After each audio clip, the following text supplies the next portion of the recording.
Fund for providing the funding and support needed to bring Professor Ross here today. Now, if we could direct our attention to Katie Christensen, sociology graduate student and co-organizer of today's event, as well as Destiny Nuno, director of the Women's Center and senior sociology and criminal justice, and co-organizer for today's event, as they have a few technical notes to go over. Good afternoon.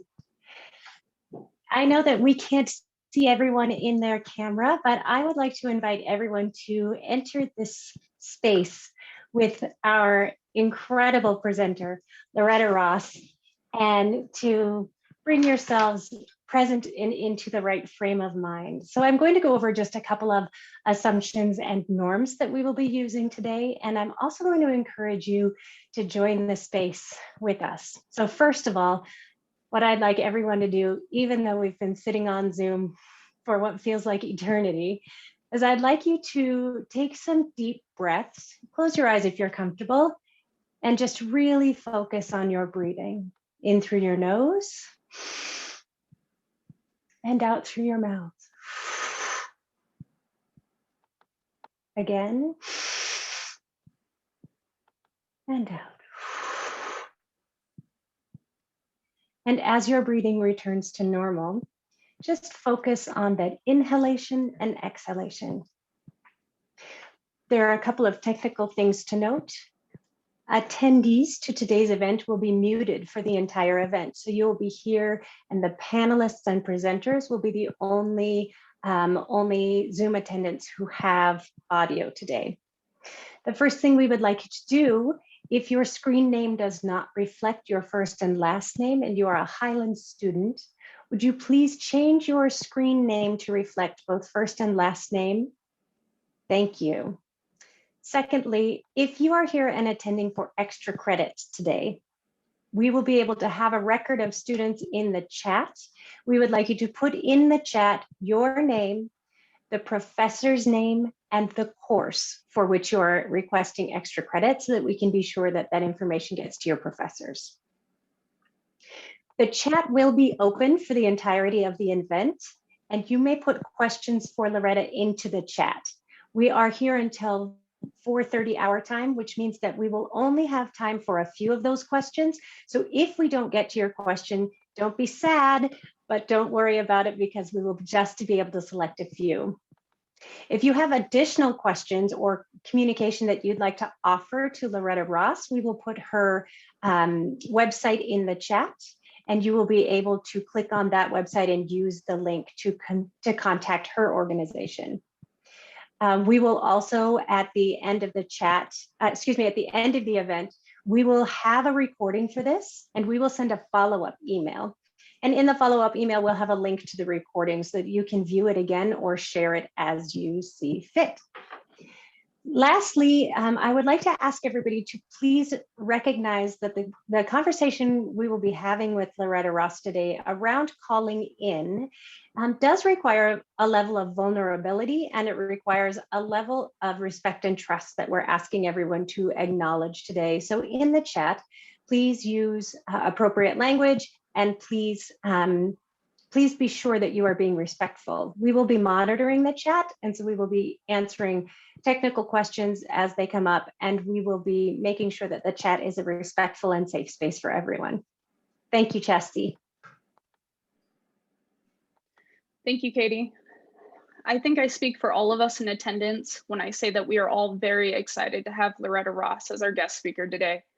As many of you may know, Professor Ross has made great contributions through organization, advocacy, and academia. Her passion for activism began in 1970 at a demonstration at Howard University and has made its mark throughout the decades, such as co-creating reproductive justice theory in 1994.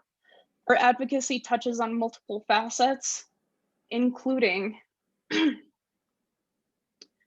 violence against women, race and culture, reproductive justice, and much more. She co-directed the March for Women's Lives in 2004, one of the largest protests in history. She also founded the National Organization for Women in the 80s, as well as the National Center for Human Rights Education in the 90s and Sister Song Collective in 97. Her work has impacted the lives of many, and she has co-written a number of books that touch on issues close to our own hearts here at Highlands, such as radical reproductive justice, foundation theory, practice, and critique. For myself, Loretta Ross's work has given me the understanding that being a woman of color is not a limitation set by society, but it's a force to be reckoned with, a force that can and will create opportunity and cultivate solidarity. We would like to congratulate her on her upcoming book, Calling In, The Calling Out Culture, which is set to be published with Simon and Schuster in the near future. She is here to discuss issues included in her publication, such as the fight against white supremacy.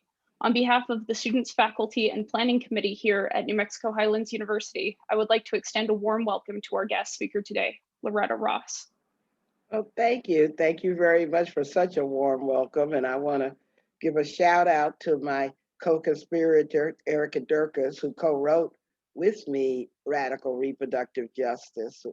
Matter of fact, I believe it was Erica's idea that we even start that project. So she's one of our founding mothers as well. I do want to make one correction of fact. I did not start NOW, the National Organization for Women. I started their Women of Color program. NOW was actually founded in 1966, and I would have been 13 years old at the time. But when I came to them in 1985, that's when I started their Women of Color program. So I do take credit for that, but not for founding the entire thing. So thank y'all. I'm going to talk about calling in the calling out culture. I'm going to go through my PowerPoint. It's going to intersperse human rights, white supremacy, as well as some techniques for resisting the call out culture and stuff. And I'm going to leave enough time for Q&A at the end. So let me start by sharing my screen.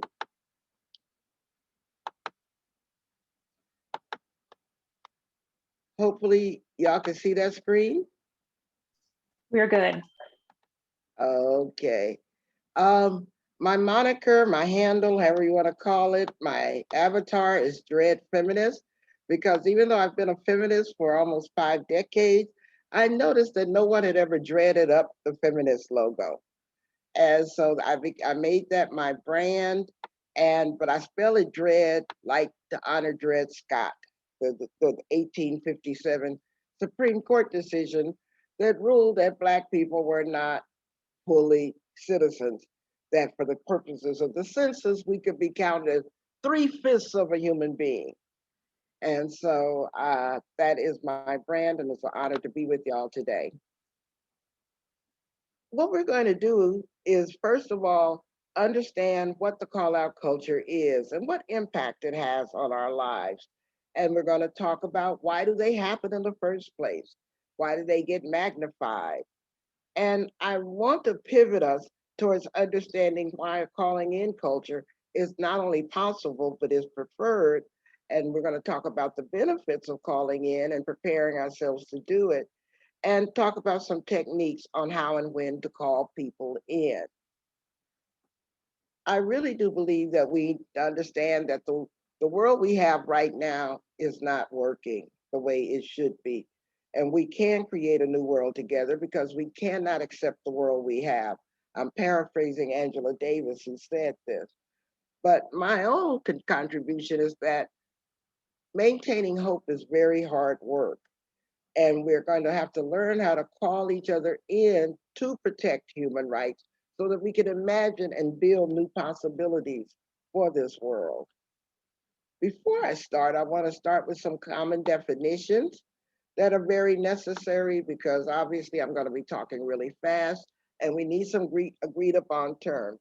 I think we all know what calling out is, because it's basically publicly shaming people, demanding that they change what they said, how they work, how they behave, what their speech is, and it's really like thought policing. Now, there is an intermediate step called calling on, which really is not calling people out, but basically insisting that others rethink what they've said or done without your making the investment in their change. Because that investment comes with the third option, which is calling in. And these are developing private or public skills for, really having these difficult dialogues with others even as you respect their human rights and the differences they have uh, compared to you. And privilege are those advantages that we all have, but we're not responsible for having those privileges because it's not like we made the decision to get them, nor are we often accountable for having those privileges. One of the things that tickles and frustrates me because constantly is how often people protest their privileges while not protesting others' pain. I see that a lot now on Zoom culture, where I'm telling people, well, if you've got the luxury of earning a paycheck sitting in your living room looking at a computer, why are you complaining about that when in fact there's a whole lot of people picking up our garbage, delivering our packages and our food, having to go work in very dangerous hospitals or other kinds of occupations who don't have that privilege. And so it's like I said, the ability to sit at home and teach and learn is a privilege. And sometimes we even weaponize our privilege, where we use the knowledge that we've gained sometimes only yesterday and then weaponize it against somebody else because they don't know what we know. And but you can also weaponize your identity, your status, or just what who you are against somebody to dominate them. And I find that a lot of people who are survivors of trauma sometimes weaponize that trauma against other people as if being traumatized makes you special. No, being traumatized just makes you a survivor. Overcoming your trauma makes you special. And a victimized violator is a term that I created doing human rights work, recognizing the simultaneity of life, because everyone is capable of not only violating someone else's human rights, even as their human rights are being violated. So think about the battered wife who beats her child, for example, or the Black person who practices homophobia. We're all, in one way or another, a victimized violator. As a matter of fact, I find that when children's human rights are violated, it really preconditions them to violate other people's human rights. Performance activism is one of those words that we're kind of familiar with because it's symbolic actions that seek to virtue signal that you're doing something great. You want to improve your stature or standing in a community by seeking approval from other people. But I have to honestly say that I'm not that sharp a critic of performance activism because I believe that even if they're sitting on their couch and putting Black Lives Matter squares up on their Facebook page, that's so much better than them being on the other side. And so I tend to take it gently with performance activists, as they may be called, because I don't know what they're capable of doing. I don't know what's actually going on in their lives. And so before I call them out for not having activism in the way I'd like to see it, I'd rather just give them the benefit of the doubt and say, well, maybe that's all they can do right now and not treat them as if they're enemies simply because they're not doing what I think they should be doing. And of course, we've all experienced identity bullies, people who use their identities or their professional status or whatever to silence or dominate others or to claim a particular victimhood stance to gain power. We see a lot of that happening right now with white men claiming that they're the victims of cancel culture, largely because they're white men in their eyes. We're canceling them because they're assholes in ours. And of course, pivots and deflections. People will frequently change the subject to avoid being accountable or even to avoid being made uncomfortable. Now, another set of terms I want you to become familiar with are punching up, punching down, and punching sideways. Punching up is really what people who don't have power generally do to seek to hold people accountable who have more clout, privilege, social, or economic power, are sometimes celebrities. And maybe we believe they're unreachable by any other means, and they've been offered a chance to change, but they refuse to. And so we want to use the call out culture to punch up against people who abuse their power. Now, punching down is what all of us are also capable of doing, where we take advantage of our own power, privilege, and status or knowledge to harm people who are vulnerable. Like one of the things that most distresses me now is people who immigrated here a short while ago now dissing other immigrants, not saying that they should have a right to come to this country and stuff like that. Like, I don't understand how many immigrants, recent immigrants, end up in the anti-immigrant movement. It's almost as if they pull themselves up by a ladder and then they want to pull the ladder up after themselves and not afford that same opportunity to others. And they generally do this because they know they can't be held accountable by the vulnerable people that they punch down on. And then punching sideways is really what I call the call out culture. That's when you take these pot shots at those who are relatively at the same status you are. There will be differences of identity like age, race, gender, sexual orientation, gender identity, class ability, citizenship, etc. But basically, it's a circular firing squad of people who should be punching up because the keyboard may be our microphone, but we're spending all of our time actually punching sideways because we don't believe that that person is doing the work right or using the right word or is doing something that we think that it's our job to criticize. So I want to start by first of all talking about the Statue of Liberty because America has two narratives going on. Whether or not this is going to be a country devoted to liberty or slavery. Probably all of us are familiar with the picture on the right, the lady holding the torch up in the air and the US Constitution in her other hand, or the Bill of Rights, it might be. But what most of us are not familiar with is that when France gifted the statue to the United States, they did so to honor the fact that the Civil War ended slavery. And so you see these broken chains around her feet to indicate and celebrate with us the end of slavery. But unfortunately, that conversation has not yet ended. You see it with the attacks on voting rights around the country. I live here in Georgia, where they are particularly vicious and just mad because they decided that if they cannot be the people solely in charge of democracy, then they don't want to share it. They'd rather overturn it. And we saw that, of course, explode at the nation's capital on January 6th of this year with this white supremacist noose at the Capitol. And we all know what that noose means, that they meant to commit violence against somebody if they could get their hands on them.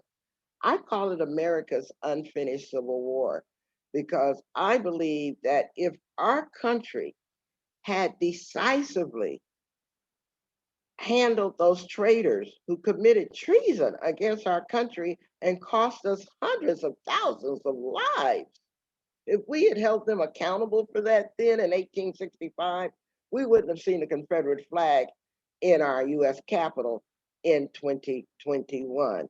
It is our failure to hold people accountable for attacking and destroying our democracy that's always going to get us in trouble. It's almost as if to say too much tolerance is going to end tolerance. When you tolerate the intolerant, you actually are providing them a foothold to become even less tolerant and threaten everybody and everything. But I'm not unique in saying this. Ulysses S. Grant became president 4 years after Lincoln was assassinated. And after the Civil War, he faced numerous insurrections by Confederates from the South.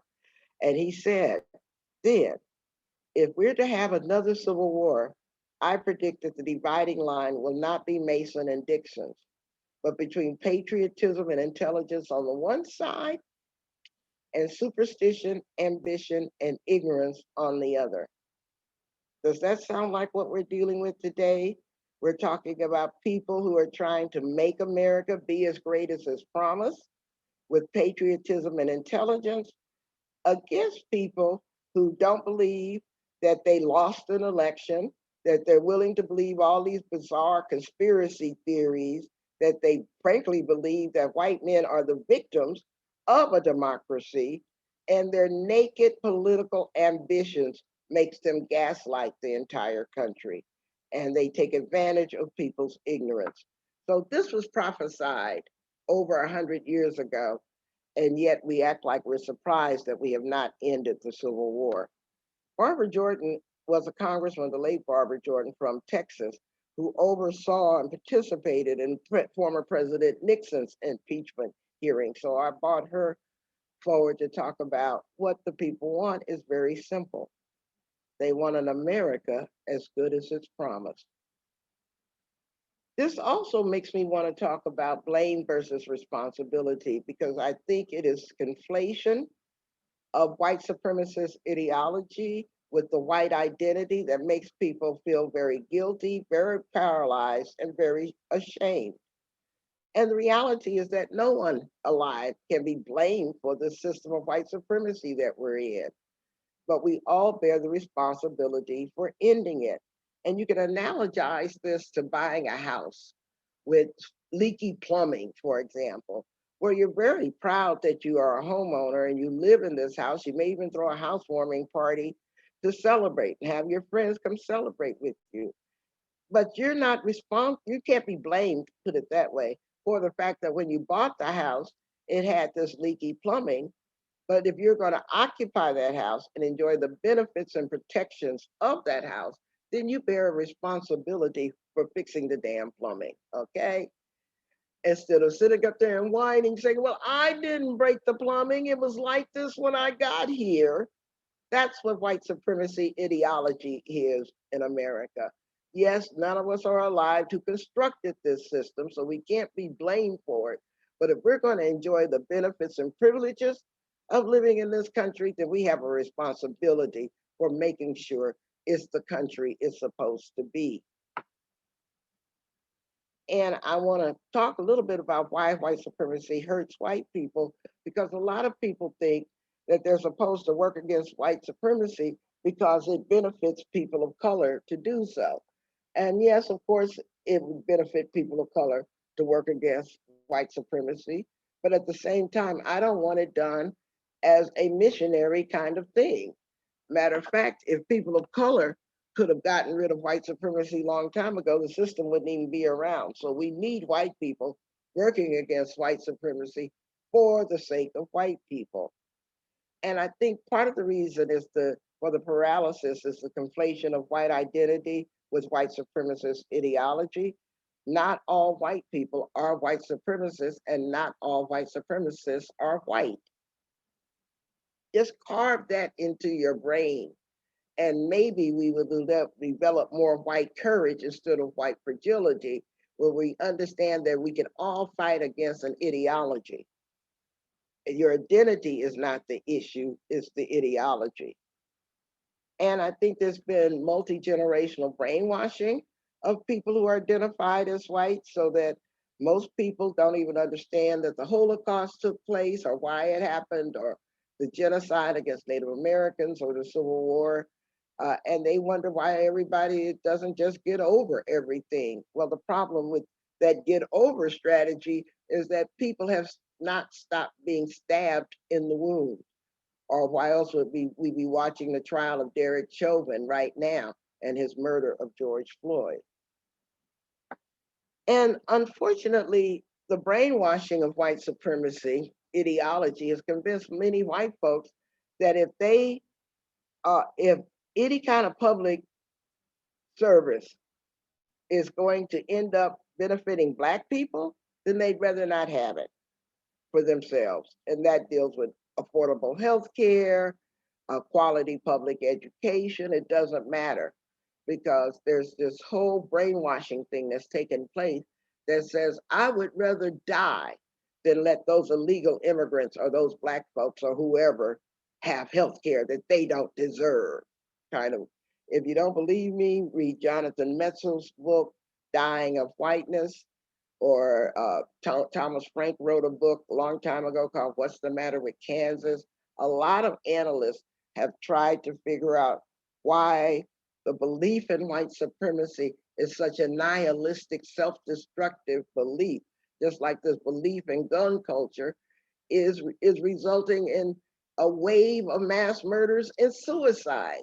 For every There's only one demographic in the United States who has increasing mortality rate right now. They're dying faster than anybody else, and that's white men with guns through suicide and mass killing.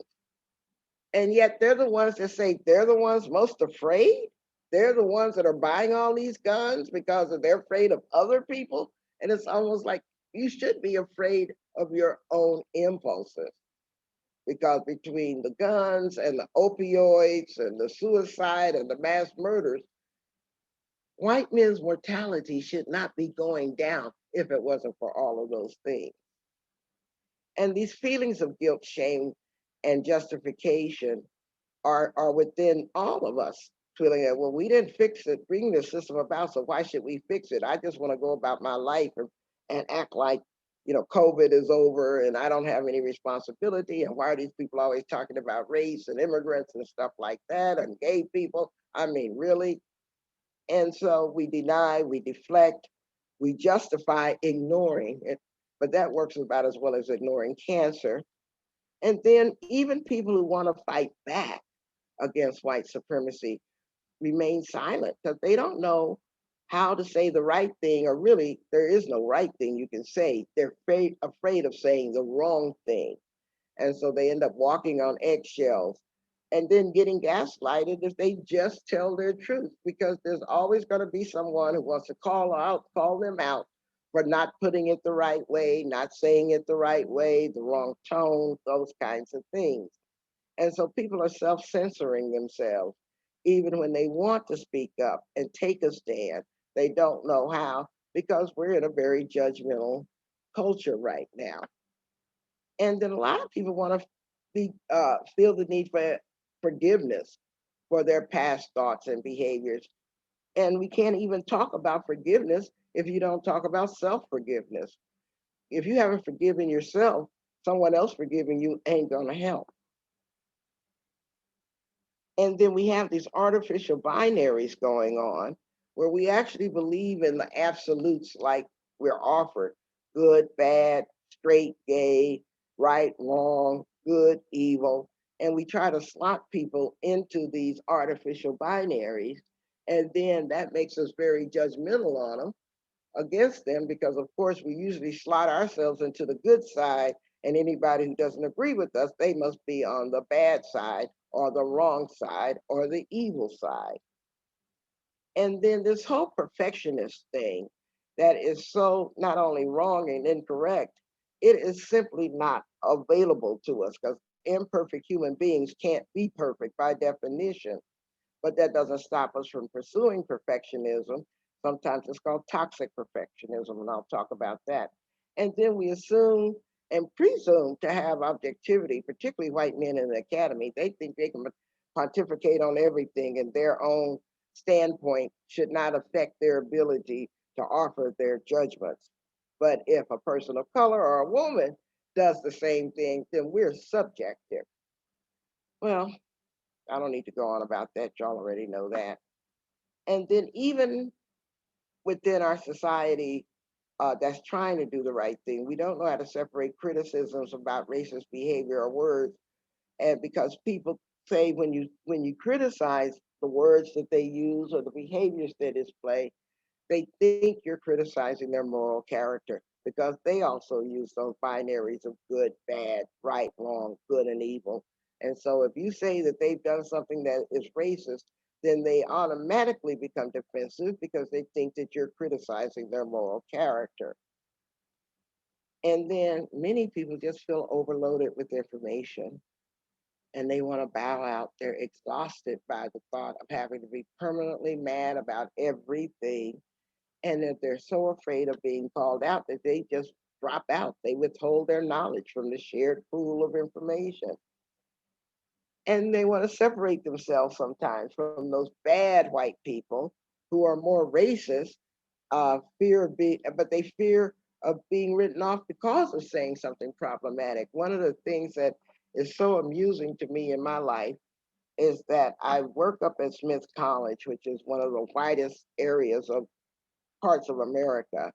And certainly Smith College is in the whitest town, one of the whitest towns in Massachusetts. And so whenever you meet a white person who's really trying to be an anti-racist white person, they introduce themselves to you with what I call the Black people resume. How many Black people they know, how many they've dated, whether or not they have a child of color, whether or not they listen to the jazz or rap music. All of this you can find out in the first half hour of talking to them simply by being a Black person, because they're so eager to prove that they're not those white people. I've often thought that I should just stop them and say, well, let me introduce you to all the white people I know. Maybe you'll see how really we sound to each other. So Thurgood Marshall was the first Black member of the Supreme Court. And I use him as one of my beacons for talking about calling in culture. In recognizing the humanity of our fellow beings, we pay ourselves the highest tribute. And we should remember that. He was the Supreme Court lawyer. I mean, he was a lawyer before he got on the Supreme Court that argued Brown v. Board of Education in 1954, the decision that desegregated America's schools, theoretically at least. But the right is busy complaining about cancel culture and the call out culture. So I'm going to go through an analysis of what they're saying about it and also an analysis about what the left is saying about it. Well, at the Republican National Convention, they said that call out culture was going to be their top priority. And you can see it is their top messaging. So that, I mean, even when somebody like Gates is found having sex with underage girls, he's claiming he's being canceled. When we protest the attack on voting rights, we got the Georgia Republicans claiming that Major League Baseball is canceling them. On and on and on.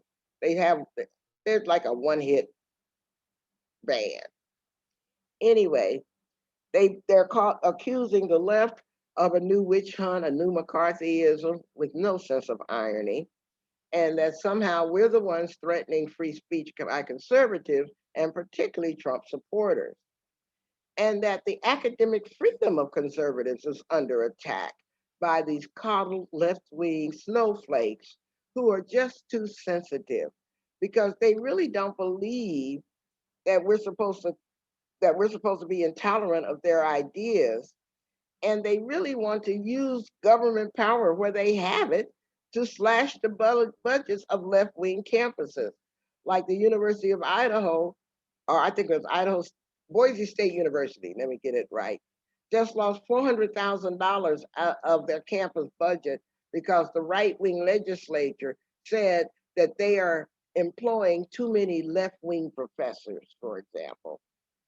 And so that to me sounds like cancellation, even though they're the ones claiming that we do it. And they want us to ignore all the historical and contemporary hierarchical power structures because those really shouldn't matter, because we should have the right to say whatever we want to say without any consequences.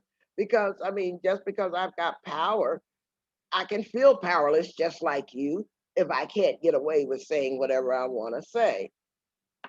And they really don't believe people should be punished for making sexist, racist, homophobic, transphobic, or xenophobic comments, or because they often say, well, I was just kidding. I was just joking. Can't you take a joke?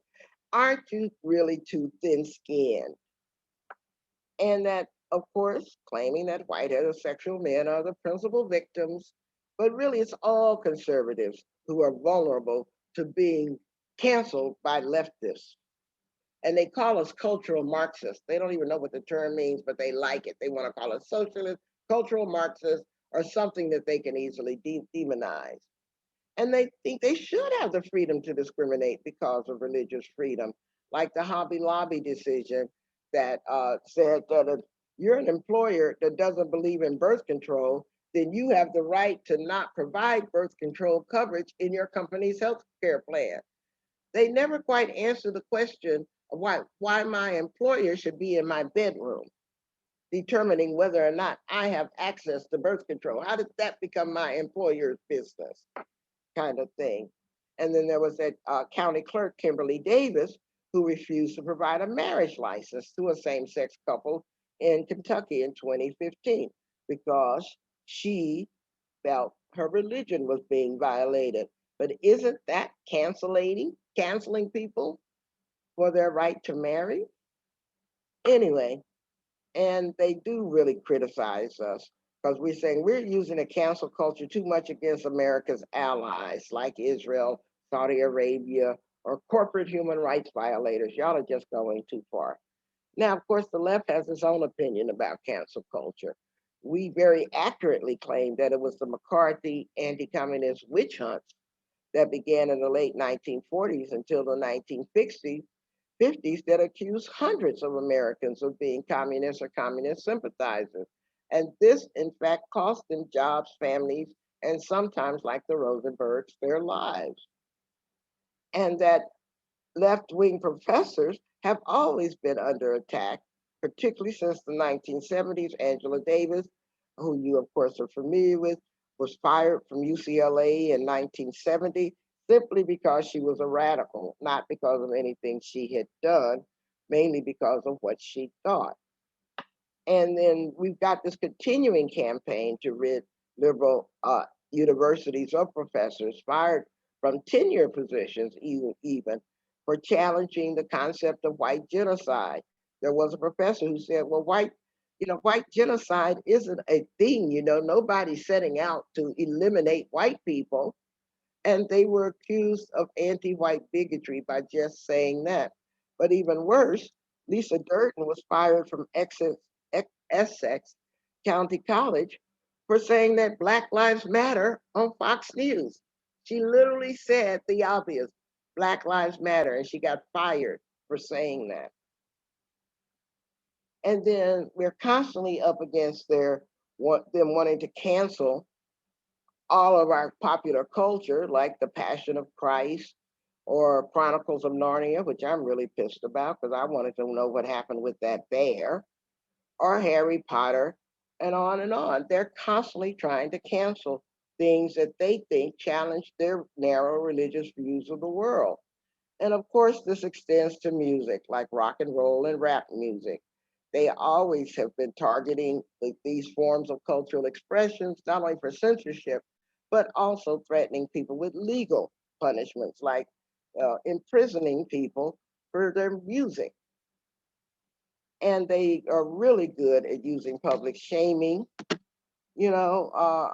And so we believe as human rights activists that sometimes we have to publicly shame them. That's basically what the human rights movement has done, try to hold countries and people accountable who violate people's human rights.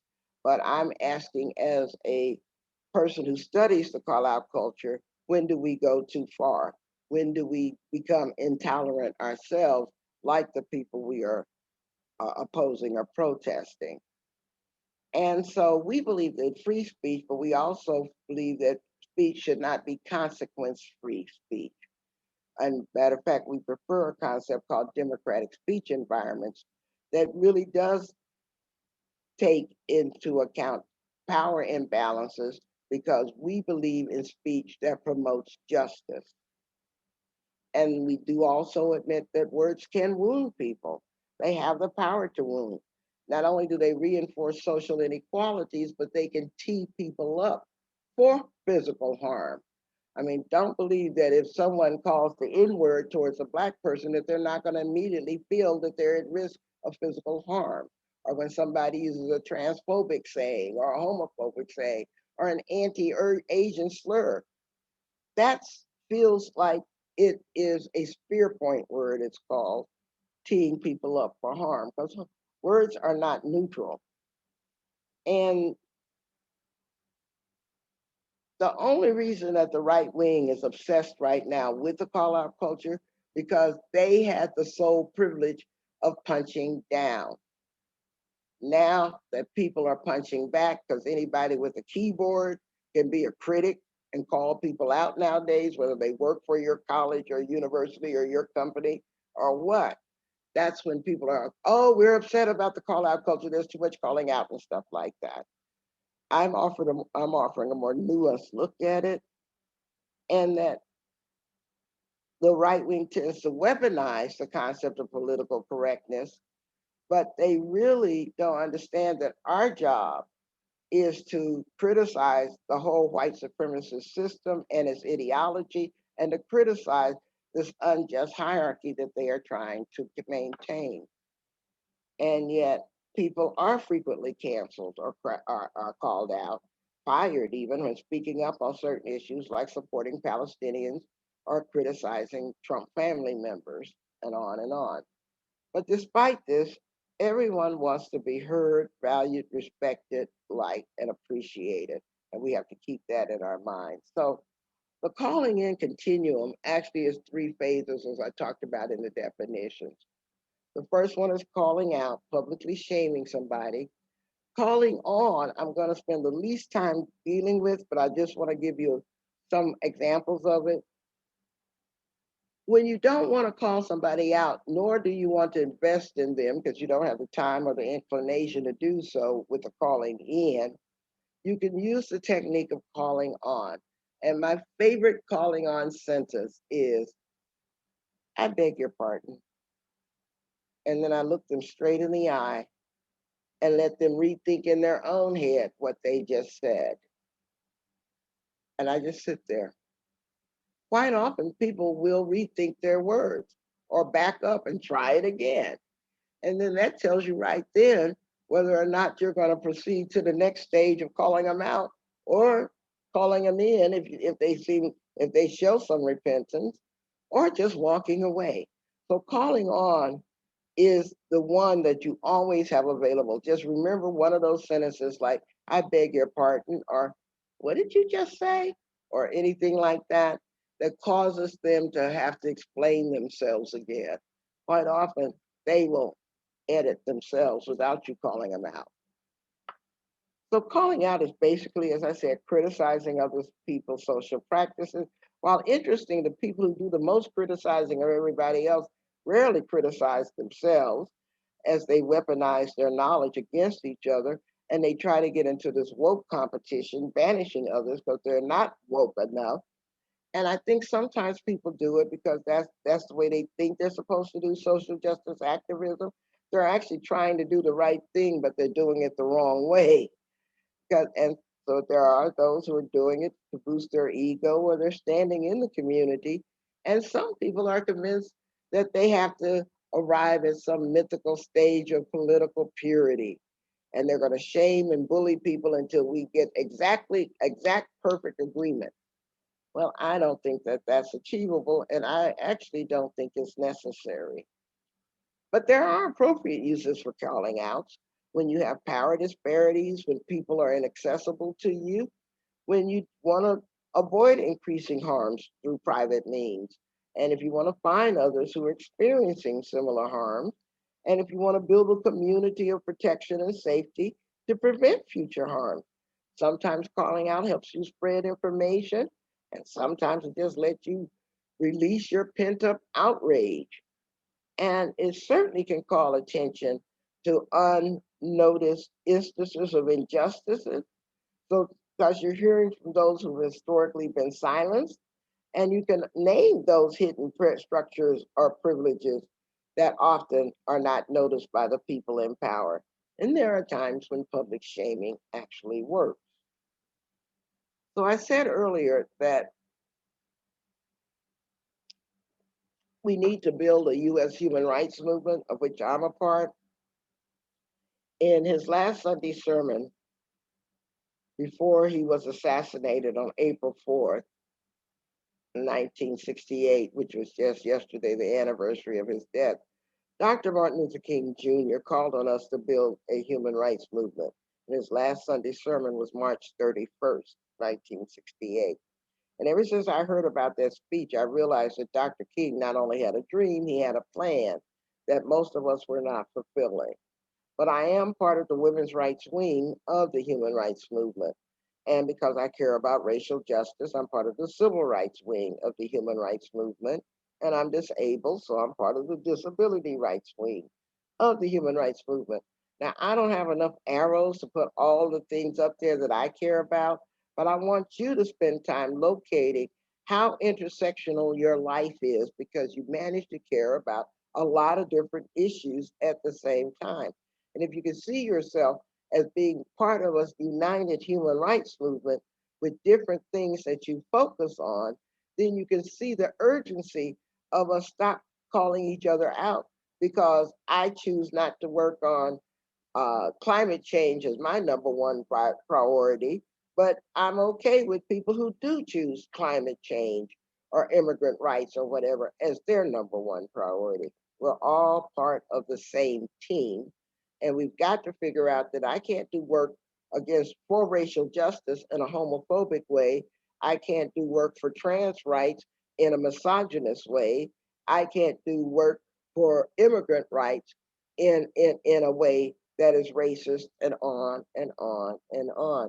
We can't violate human rights to protect human rights. But call outs are very useful for the human rights movement, and I'm going to put these all up here first so that and I'll slide them in one at a time. We need them to hold human rights violators accountable. Sometimes shames work, so we can protest individuals and organizations that abuse their power over others. And we can identify those who are ignoring their human rights violations, particularly people who are bystanding and trying not to get involved, or people who are accomplices to those human rights violations. And right now, our legal system is so impotent that it doesn't even provide legal remedies for relief for most human rights violations or cessation of harm to stop the violations, like we're hoping that does not turn out with the Derek Chauvin case. And it's useful to use call outs when you're trying to get elected or appointed officials who violate their oaths of office when you're trying to get them to be held accountable.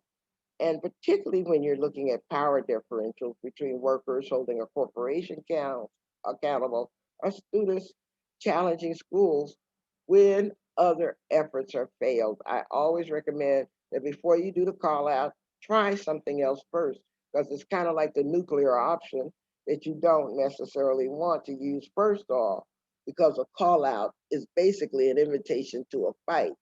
So don't issue an invitation to a fight unless you're ready to have that fight. But it's really important to establish what are boundaries of acceptable behaviors. What is really pissing off a lot of white men right now is the racist, sexist, homophobic, transphobic behavior they got away with in the past is no longer available for them anymore. And they're mad because they have not kept up with the rapid changes in our culture that says, okay, you might have gotten away with that joke or exposing yourself, Louis C.K. before, but that's not flying now. That ain't working now. And so we're changing the boundaries of acceptable behavior because what, like Maya Angelou says, when we know better, we do better. And we also can use calling out to articulate what needs improvement or what should be stopped. And we can also achieve reparations for past harms and prevent future injustices using calling out and set higher standards for how people behave. But I also think we need to rethink calling out. And we've got to avoid that us versus them mentality. And before you do any calling out, we need to focus on why. Why do you feel compelled to call people out? What are your motives here? And sometimes calling people out will blow up your own strategy. Let's say you're trying to work on a team to get something accomplished. And if you end up being the call out queen of that team, then you're going to blow up that whole team's strategy and probably not produce the outcomes that you want.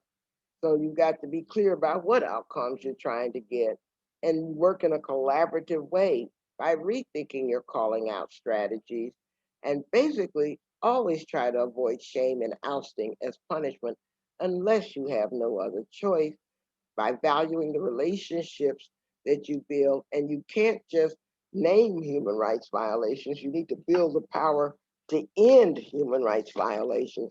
And you can't do that working by yourself without recognizing the damage that call out culture can cause. So at this point, I usually switch to understanding your circles of influence, or I call don't waste your time strategy. Most of us on this webinar are probably what I call the 90 percenters. I call us 90 percenters, not the percentage of the population that we represent, but the high degree of unity that we have with each other. For example, we recognize our own internal buzzwords of racism, capitalism, transphobia, homophobia, sexism, xenophobia, nativism, biological determinism. I mean, we know all these great words, particularly those of us in the academy, because we're used to attaching real big words to stuff. And we speak this private language amongst ourselves. But our problem as a 90 percenter is that we're spending entirely too much time trying to turn 90 percenters into 100 percenters, as if we're not supposed to have disagreements. I'm okay being a 90 percenter. I don't need clones. I mean, let's be clear. When a lot of different people think many different thoughts and move in the same direction, that's a movement. But when a lot of different people think one thought and they move in the same direction, that's a cult. And we're not building the human rights cult, we're building the human rights movement. So why we're putting so much pressure on the people we should be working with successfully to think exactly like us makes no strategic sense. Because we don't have the ability to clone each other. And there's no guarantee that your way is the right way anyway, because there's many paths to the top of the mountain. Surrounding us are what I call the 75 percenters. Obviously, as a feminist, for example, I would consider the Girl Scouts my 75 percenters because they believe in girls and women's empowerment, which is a feminist goal as well. So we have a lot of shared agenda. But what we don't have with 75 percenters is that same elite language. Not only do they not use our work like our words like neoliberal capitalism, and they're not teaching Girl Scouts how to defend abortion clinics or march to abortion clinics, but at the same time, they are my allies, even if they're offended or repelled by this elite language that I'm more comfortable in using, the register that I generally talk in. And so we need to figure out how to work with this 75% because at worst, they are problematic allies. They are not enemies. Surrounding the 75 percenters are what I call the 50 percenters. These would be people like my parents. My mom was a evangelical Southern Christian woman from Texas.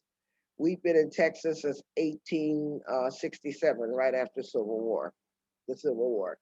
And so she believed that birth control was a Bible held between your knees so that nobody could get between your legs, kind of thing. She was born in 1922, so she had very Victorian views. Even though she loved her daughters, we knew she didn't quite understand us. My dad was a Jamaican immigrant who came over and joined the army when he was 16, lying about his age. So he became a hyper patriot. He thought America was the greatest thing since sliced bread, even though he joined the army during the segregation of the army. But that didn't stop him from being very patriotic and basically loving, once he retired from the Army, loving to hang out at the American Legion or the VFW, Veterans of Foreign War chapter. I think he became president of the local VFW in San Antonio. But my parents, because of their conservatism, because of their patriotism, they were just as likely to go to the right as the left because they're in that 50% bubble. And so my job was to make sure that if they were going to lean one direction or the other, I wanted them to lean towards me and not lean towards my opponent.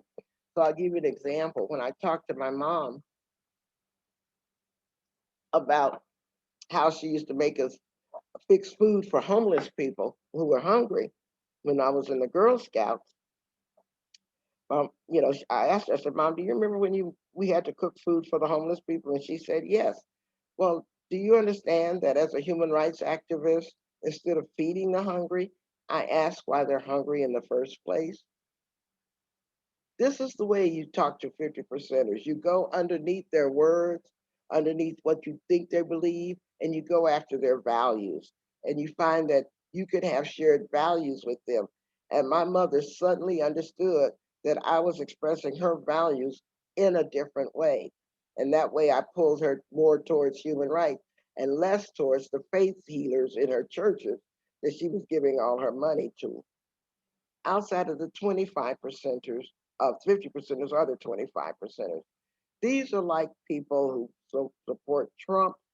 They're not all racist, but they certainly seem to have no problem supporting a racist, so that you can take that for what it is.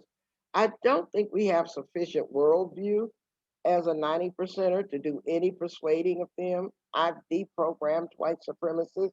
And one thing I know is that they have their own personal epiphanies long before they're open to hearing new information. And so it's really important that you, again, don't waste your time like this slide deck starts talking about, that you would make more sense working with the 75 and the 50 percenter than trying to flip a 25 percenter, even if they're in your family. But there are ways to do it, but you have to do it carefully with love and respect. And outside of the 25 percenters are the absolute 0 percenters. And I call them that because there's 0 degree of unity between me and them as a 90 percenter. These are people who are proud to be white supremacists, proud to be neo-fascists, proud to be members of the Proud Boys or the Oath Keepers or the 3 percenters or the Boogaloo Boys or QAnon and all of that. I'm not saying they're all um, that way, but they're quite proud to be people who are intolerant of others, who are conspiracy minded, and rather the rest of us weren't around. Now, the principal mistake is that we don't organize in a strategic way so the 90 percenters work with the 75 percenters and the 75 percenters work with the 50 and the 50 working with the 25 and the 25 working with 0, because we don't strategically organize, because we insist on trying to turn that 90% into 100%, and then we got to pull the 75% and try to make them 100 percenters, and on and on. This worship of political purity means that for the last 50 years, all the influence has been going from the right to the left instead of the left to the right. So they've shifted what they call the Overton window in our country, because they've been successful, however insincere they are, in pulling people who should be in our base towards them instead of the other way around. So if you're going to move from that circle of influence from the 90 to the 50%, you've got to stop overstating your harm or the harm that they're doing. And it starts by taking their suffering seriously. It's really important to go underneath their words to figure out what they really mean. You can ask why or tell me more, but you have to be able to put your reaction to their words in a parking lot somewhere so that you can give them that loving respect. You also have to challenge narratives that are only viewed both by you and by them through a victim trauma lens. In other words, you see yourself as a victim of them the same way that they see themselves as a victim of you or your politics. So you got to set that aside. Sometimes they're amenable to, excuse me, factual explanations for their suffering, but you have to, again, take their suffering seriously. And sometimes if you establish calling culture ground rules before the discussion, you can help them avoid becoming defensive and be really honest with you. And you can help them feel the joy, actually, of belonging to the human rights movement. If you're not having fun in the human rights movement, you're doing something wrong. Because as my mentor once said to me, he told me to lighten up. Leonard Zeskin did. He said, Loretta, fighting Nazis should be fun. It's being a Nazi that sucks. So if you're not having fun doing this work, the righteous work, then something you're doing is wrong, and you should maybe re-examine why you're doing it and how you're doing it. You can always find examples that resonate with their lived experiences, just like I described with my mom, and reinforce their positive values. My dad would bring me to speak to his American Legion guy, and I started guys at the club, and I would start talking about patriotism as a human rights value, for example. That word patriotism got them every time. And you can't use name calling or calling out tactics. Again, avoiding weaponizing your privilege or language. And so how do you determine who's your 75 or 50%? Find out who works on issues that are adjacent to the things you care about. Who do you have relationships with who don't precisely share your political perspectives, but you could talk to them? Like I could go talk to the Girl Scouts, or I could go talk to the women's club at my mama's church, or something like that. You could always find something to hang on to if you let go of their judgmentalism about them not being a 90 percenter. And sometimes you have to figure out who's necessary to achieve your goals. Who you need to work with. So if you're trying to change policies on a school board, just because that person on the school board is not a 90 percenter doesn't mean that they're not vital to your plan. And you've got to have a strategic plan for identifying these potential allies if you're going to do successful human rights work. Sometimes you need to identify who you would like to develop relationships with. For example, I think a lot of people are much more conscious of Asian American Pacific Islanders in our community. But have we done intentional work about developing those relationships, bringing them into our conversations, or do we have to wait until more people get murdered or assaulted in order to prioritize developing this relationships with communities, and do it ahead of time would really help. And then you really will have a lot of opportunities for calling people in. Because I'm on social media quite a bit for a boomer, I always have to sit on my fingers and not just quick twitch a reaction and comment to everything that I dislike on the internet. And finally, I decided that I'm going to start calling people in on social media, not expecting that they're going to change, but expecting that I've changed how I'm dealing with them. And you could figure out, when does it become your responsibility to do something differently? Are you in a position to offer grace, forgiveness, and respect? And who shares your values is a good question, but works on them in a different way. That's something you should know to determine your 75 or 50%. And so we've got to learn this growth mindset through calling in.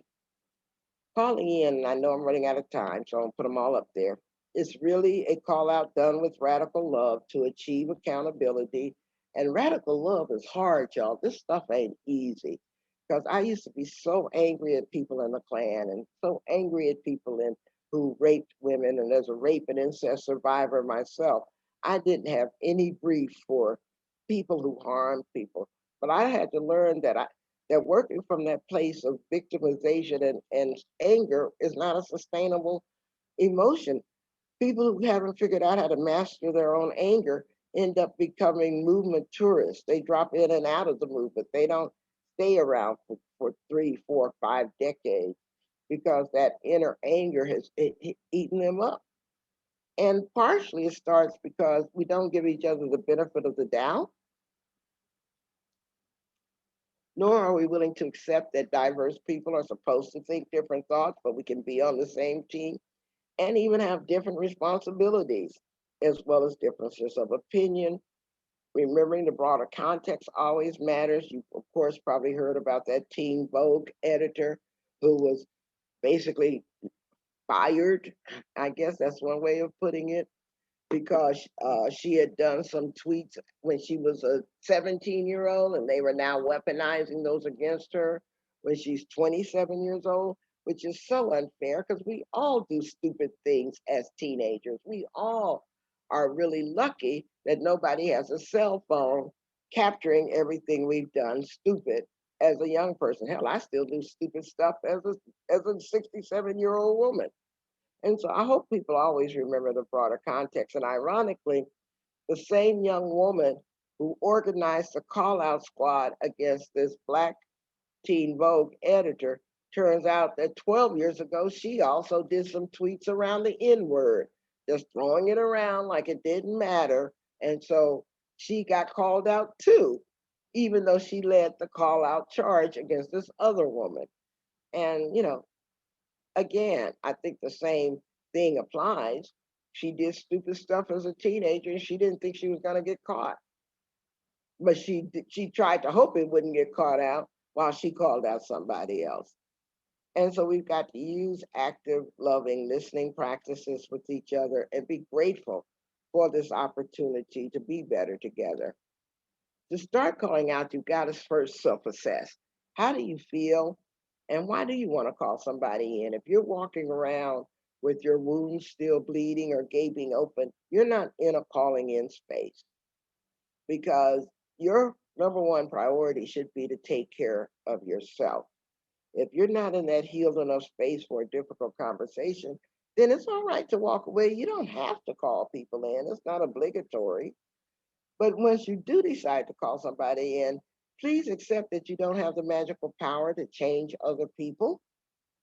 All you can do is offer them love and respect. Quite often, the results of your calling them in won't even be visible to you because it might happen years down the road or much later. I know when I was more mouthy than even now in my 20s, it was older Black women who called me in because they didn't give up on insufferable me. And so I'm passing that on to younger people. We won't give up on you, but you may want to check out how you're walking in the world and why are you making the world crueler than it actually needs to be. And it's okay to disagree. It's actually good to disagree because we're in a pluralistic society. We have the right to different opinions, but forgiving others always starts with forgiving yourself. And however you were taught as a child to handle your mistakes is going to be a good predictor of how you feel about other people making mistakes. So if you were punished severely as a child when you made a mistake, then you think it's normal to punish other people severely when they make mistakes. But if you were forgiven when you made a mistake and counseled and taught what you could learn from that mistake, then you're going to be predisposed to offer that kind of grace and compassion to others. So calling in a self-assessment starts with forgiving yourself for your previous mistakes. And if you want to understand calling in, the goal is to decrease harm over time. It is absolutely not the jobs of the victims or the survivors to teach somebody else that it has to be voluntary. That's why I say if you're in a place where your wounds are not healed, walk away. It is not your job, it is not your obligation. But if you choose to call people in, you have to separate a person's values from their behaviors. Because people will say things out of their mouth that has no reflection on them being a kind person within. As a matter of fact, my favorite Uncle Frank strategy, I call it the Uncle Frank strategy, is that we all have an Uncle Frank who comes to dinner and usually blows up the dinner saying something racist, homophobic, transphobic, or whatever, right? And instead of paying attention to what Uncle Frank said, which always ends up in a fight, why don't we try this strategy instead? And if you're Uncle Frank's niece, you're the perfect person for this because you can say, Uncle Frank, I know you're a kind man. As a matter of fact, I know you have such a compassionate heart that you would run into a burning building and you would rescue a person and you wouldn't stop to ask what race or gender they were. I know that about you, Uncle Frank.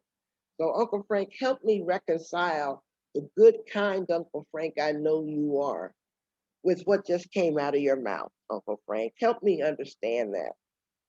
You have not called Uncle Frank out with that strategy, but you've gone underneath his word to help him recognize the dissonance between that good opinion he has of himself and how he behaves. And that may be enough to get him to rethink saying those words out of his mouth because you called attention to the fact that he is not displaying his better self with those kinds of words. But that means you're going to have to become comfortable with being uncomfortable when you have these conversations, and really do accept that people have different opinions and experiences, even Uncle Frank. And so you have to respect those opinions, even if you don't agree with them. And we also have to accept that there's a woke scale, but it's not a woke competition. Just because somebody just found out in November 2016 that Trump was an asshole doesn't mean you get to say, well, I knew that a long time ago when he did that ad for the Central Park Five. What took you so long? Kind of approach. And that there's a difference we need to make between problematic allies, like people in our 75 and our 50%, circles of influence with actual opponents, the zeros and the 25. Allies just have issues, like we are all complicated people with issues. But people with issues are not our enemies unless you are in fond of becoming your own enemy. And you really need to be able to let go of what you can't control because you don't have a superpower to magically change other people. Now, the call out culture is driven. I'm going to take about 3 more minutes so I can allow some time for Q&A in case you were wondering. The call out culture is driven by a number of things, and Natalie Wynn is a woman who has done an amazing job of providing a taxonomy for call out culture. First of all, there's a presumption of guilt instead of presumption of innocence. Unlike the legal system, all you have to say is, oh, Joe said something that was racist. And then Joe said something that was racist gets so quickly abstracted that then it becomes essentialized and attached to Joe's character. So it goes from Joe said something racist to Joe is a racist. And that's how the call out culture magnification starts happening. And the people who make these accusations always do so from a pseudo moralistic or pseudo intellectual framework. Well, I know what is racist, and obviously Joe doesn't. And so I'm going to call Joe out as a racist. And again, these false binaries, this dualistic system comes in, and I'm a good person calling out Joe's racism. And then I don't think we should forgive him for being a racist because, in fact, he's causing so much harm by being a racist. And I'm never going to forget that he ever said that thing. And it doesn't even matter how sincerely he apologizes, because when he apologizes, he's just trying to game the system. And if he doesn't apologize, he's trying to evade accountability. So I'm going to find fault with him no matter what Joe does. And then anybody else who hangs out with Joe has the political cooties, and they're going to get contaminated.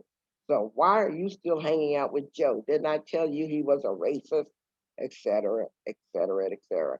And that leads people to shun others. And then, like I said, get into this woke competition. It isolates. So call out culture is toxic. Let me go back because it replicates the very prison industrial complex we say we want to get rid of. It discourages other people from being activists. It frightens people out of speaking up and telling their truth by driving people away from the movement. It also works to disguise white privilege, uh, uh, uh, all privileges, as a matter of fact, while you weaponize your language. And it makes accountability difficult. But why would anybody be eager to tell you that they made a mistake if they are teeing themselves up for a call out mob to jump down their throats? And so in that way, it's going to increase the harm that is done rather than achieve healing. And then if a person tries to explain their intent, like, oh, I didn't mean to do it, you're going to gaslight them and devalue their lived experiences. And so then there's no way for them to walk it back because you're going to just continue to call them out and mob them and all of this. And yet it ends up isolating people instead of unifying them. I feel sorry for people who seem to only get positive affirmations in their life through the fickle loyalty of people on social media. I mean, yeah, you can call somebody out on social media and you'll get a bunch of likes and comments and stuff. But guess what? That is the most fleeting attention in the world because the minute they find somebody else to jump on, they're gone. And then you're scaling up your attacks on others so that you can try to woo their attention back. And all this does really is create a culture of cynicism and hopelessness. I'm not going to go through all of these slides, but a lot of reasons I want you to read for yourself. Why do people call out? Um, Obviously, there are people who project their behaviors on others. They don't know how to offer criticism. They want people to follow rules, seeking positive attention, defining who's the in crowd, like they're the mean girls. They want to like influence others, virtue signal, I call it, to compete for power and respect. Sometimes they do it just to disguise their own shortcomings, and they don't know how to offer constructive criticism, or you know, so they just do this anti uh, anti human rights way. And, they assume it's the correct way to do social justice work. And sometimes people call out because they don't want somebody else to call them out first. And there's structural reasons. I think the anonymity of social media feeds the call out culture. I just read a study about the call out culture on social media is now leading to more crimes amongst young people, more fights, more triggers, and even some deaths. And we've got to stop that, as well as a lot of youth suicides because of it. And I think we don't have a structure where we're setting guidelines or protocols based on calling in practices. And we can't distinguish between performative and substantive activism. And most people don't have the necessary human rights education to even understand our values and goals. We don't appreciate that we're all learning together. We can't do accurate threat assessments, like when the state runs a counterintelligence program or COINTELPRO program against progressive organizations. Sometimes they use gossip and callouts as a way to destroy these organizations. So if you're in one of our movements and you're too busy calling each other out, we're going to try to ask the question of whether you're naive or whether you're a provocateur. And that won't look good for you either way. Again, trying to conflate our problematic allies with our opponents, using these bad binaries, and the lack of a healthy process for accountability. I'm really running out of time, so I'm just going to show you that I do have more slides, but I think I'm gonna stop because I want time for Q&A. I thought I had like maybe an hour and 15 minutes, but as I saw, I had too little time. And could you take the spotlight off me? Of course.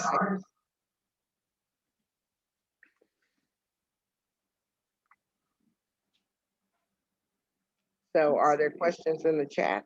So really fast, thank you, Professor Ross, but really fast before we start the questions, if you are taking this for extra credit, will you please make sure that you put your professor's name and your class and course number in the chat? And also, you won't be able to speak, so please drop your questions into the chat box. Okay. So we have our first one. Everyone's wondering when you will be releasing your next book. Well, believe it or not, last week there was a bidding war on my book amongst 9 publishers, and Simon & Schuster offered me $1.25 million for the book. So I'm like still in alt because I'm really excited about that. And hopefully it'll be out by the end of this year or early next year. After paying that much money for it, they want it out really fast. So I've already written it. So it's just a matter of the publishing process. I finished it in December so that it could be bid upon. And so now it's just a matter of the publishing process. Okay, and it looks like everyone also wants to know how they can get more involved. Well, it doesn't matter what your passion is, because you can use calling in practices everywhere you go. You can use it within your family, within your church, within your community group, within your schoolmates. I mean, there's no place you can't use calling in practices. So if you want to get more involved in like reproductive justice activism, I say go to sistersong.net, www.sistersong.net. It's open to everybody and you can become a member of Sister Song. If you want to learn more about calling in practices, I offer community classes online for $5 a lesson. And my next general class starts June 1, and you can get information on that on my website, lorettajross.com. I do have a class for African American that starts on April 21st, because I've never done one just for the Black community. And so that's April 21st, also for $5 a class. When I say $5 a class, I'm saying that the whole set of classes is only $20. So most people can afford $20 classes. And so people can get involved that way. Okay, and then we have a question that's specific to New Mexico from Dr. Alvarez. New Mexico is a state where in rural areas, well-meaning people still use the term colored to refer to Black people without malicious intent. but just not realizing that the more current term is people of color. What might be a good way for others to change this discourse without calling out an individual directly? Yeah, well, it happens everywhere in America. I was asked to come train a group of Appalachian women, and they not only said I was a nice little colored girl, they said, "Oh, you speak so well for a colored girl," and they were trying to give me a compliment. And so you have to put aside your immediate reaction to that anachronism and just say, "Oh, thank you," and why do you say so? Get them to talk.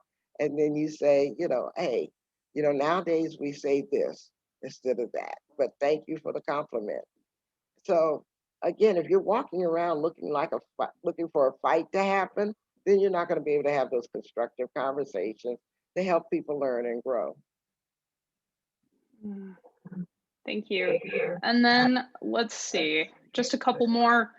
Do you think the media contributes to our call out culture? How do we protect ourselves and others from alternative facts that embolden human rights violations? Well, the media not only contributes to call out culture, it profits from it. Every time a call out hits 1 million views on Google or Facebook or Twitter, that platform just made $400,000. And so we're like the unpaid interns of social media. They ain't paying us any of that $400,000. So we're kind of like creating all these call out wars, and they're just going click, cha-ching, cha-ching, cha-ching. And so they have a financial disincentive to end the call out wars. In fact, because they're monetizing them. And so that's why I think there needs to be content regulation of what goes on social media. Not only can it be used for good, but it can be used for harm, like spreading, the election lie and contributing to the insurrection at the Capitol and stuff like that. And God knows, I am so happy that ex-President Trump is not on Twitter anymore. I mean, it's just, I got tired of waking up and seeing what awful thing he has said every day. And so, yeah, and mainstream media is not any better, by the way. Social media and mainstream media are equally culprits because mainstream media has a basic rule: if it bleeds, it leads.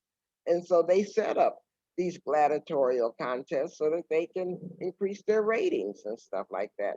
They're not invested in telling the truth so much as they are in making money. And final question, what was your biggest inspiration for writing the calling in, the calling out culture? Oh my goodness. I think I have to blame it on my grandson. About 10 years ago, my grandson, who was probably about 12 or 14 at the time, apparently didn't know how to answer his damn phone because it kept going immediately to voicemail while he was busy texting and doing whatever, but he never answered the phone. I'm sure there's a lot of young people who don't answer their phones, apparently. And so finally, when I challenged him on it, he said, "Well, Grandma, if you got to reach me, get on Facebook because that's where I am."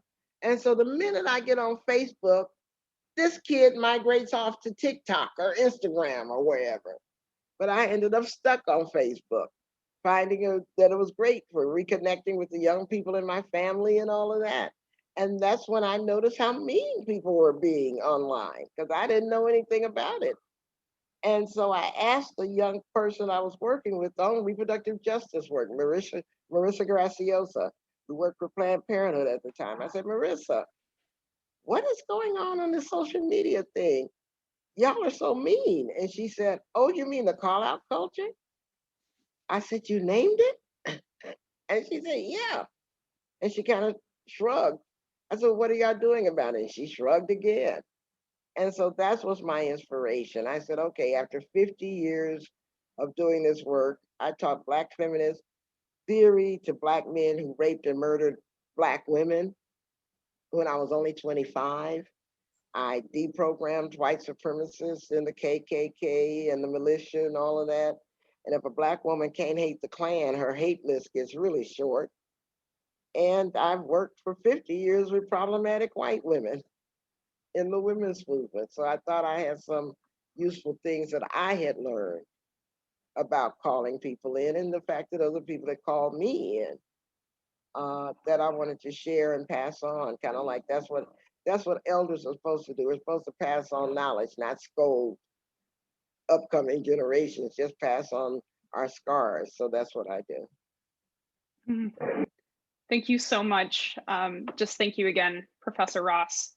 And just in closing, thank you again, President Dr. Minner, the President's Foundation Fund, Women's X Center, and our planning committee. For those of you that want to share this, the talk has been recorded and will be available tomorrow. The link will be provided in your follow-up emails. Anyone who would like to get involved on behalf of the issues discussed today can find more information at lorettaross.com, which is linked in the chat. Additionally, fall registration is now open at Highlands, and the sociology department is the perfect place to explore these issues. Thank you guys all for coming today, and thank you so much. Well, thank y'all for having me. Bye-bye. Bye. Thank you, Loretta. Thank you so much, Professor Ross. Bye-bye.